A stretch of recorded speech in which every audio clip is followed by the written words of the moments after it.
The HAL method is used to treat low to medium-grade hemorrhoids. The A.M.I HAL Doppler system allows the hemorrhoidal arteries to be located precisely in each individual patient. Special Doppler ultrasound equipment is used for this purpose. The handle is equipped with 3 high-performance LEDs, which ensure the light is sufficiently bright at all times to allow the surgeon the best possible vision. A probe containing an integrated ultrasound sensor is attached to the handle. This sensor can also receive the Doppler signal, as well as measure the depth of the arteries. An outer sleeve is placed over the probe. The procedure is very simple. The surgeon works in the area contained by the ligation window. After inserting the Doppler probe all the way into the rectum, the surgeon starts to look for arteries at a depth of 4 to 6 centimeters. Here, careful attention is required. The handle with the probe attached is turned slowly until the first artery is detected and then held in this position. The depth of the artery can now be seen on the display. The strength of the Doppler signal indicates the center of the artery. Ligation can be carried out safely up to a depth of 8 millimeters. A 5/8 needle from AMI is placed into the needle holder and then inserted into the probe.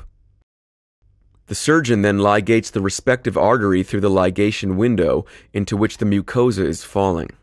Due to the rectal blood vessels frequently changing their course, it is vital that the ligature be placed as close as possible to the Doppler ultrasound. If this is not the case, there's a high risk that the artery will be missed. A second stitch usually follows the first. Subsequently, the needle is cut off from the suture, and the 2 suture ends are knotted together. The result is a figure of 8 knot. Now the handle is turned slowly until the next artery is detected and ligated as before. This continues until one complete rotation has been made and all arteries ligated. In most cases, 5 to 7 arteries will be found. However, this can vary considerably from patient to patient and may also depend on the severity of the hemorrhoids.